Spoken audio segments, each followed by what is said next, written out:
Hey guys, it is Chaos here. I just wanted to show off some new things I've been working off on both the Xbox and PlayStation side. So it's really the same mod on both of these controllers, just, a different take on it. So we'll start with the PlayStation one. They don't typically get a lot of love over here, just because I'm newer to working on these. So some of you may know this one that I built. This was hand airbrushed, and it sports Xbox One sticks. These will be getting a change pretty soon. And it also sports my bottom buttons, so X and O for jump and drop shots. Super helpful in COD and other first-person shooters. So my Xbox controllers have historically had trigger stops hidden on the inside, but they suck for racing games, just because you can't use that controller if they're hidden and fixed in place. So what I came up with was these. So you'll notice in profile, I'll try to get it to focus on the on here, yeah, maybe.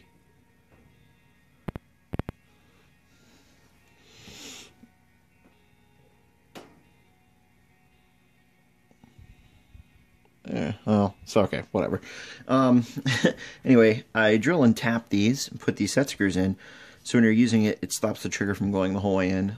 These are set up for Call of Duty, and it's basically right at the engagement port. But if you wanted to go back to a game that required full trigger presses, all you have to do is take a bit that fits this, which is like a Torx 5, or the equivalent Allen key, and you just go a little further in, and now they go the whole way in, and then you can take them out a little bit whenever you're ready to go back to first-person shooters, and they're right back where they were. There's no adjusting, no missing things. And these screws are the right height, so they don't affect the movement of the trigger, and they're just generally fun to use.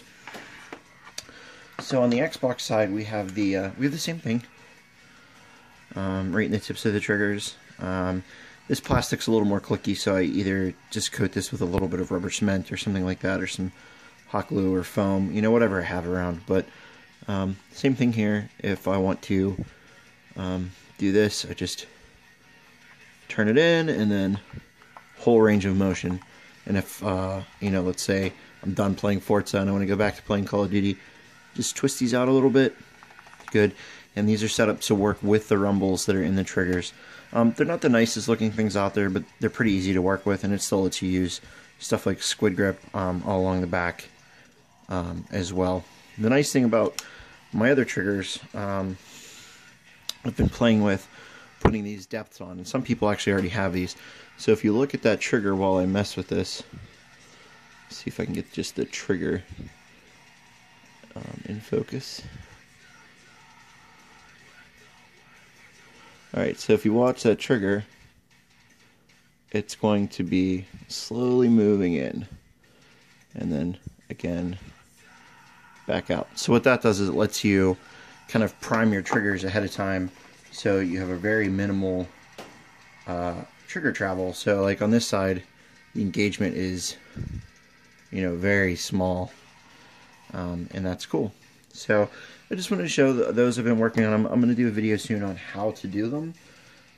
But essentially the parts that you will need for that are going to be a drill, a tap like this, which basically cuts threads and things, and then the set screws themselves. And it might also be helpful to have a pair of pliers with bolt cutters on them to trim them down to the right size, because if they're too long, they'll interfere with the triggers.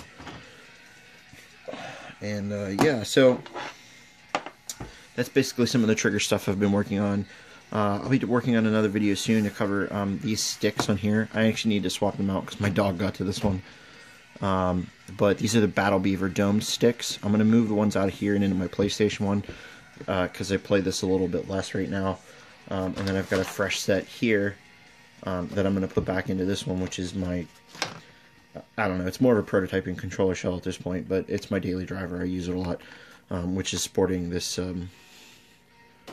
newer 4-button layout where I have 4 buttons here, and it only takes 1 finger to activate them. It's just a matter of, do you rock left or right to use it?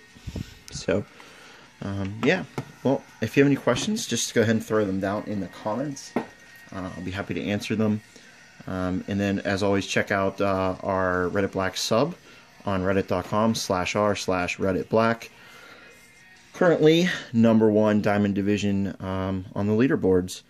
So, yeah, thanks for watching. And if you have any suggestions, feel free to send those to me too. Thanks, everyone.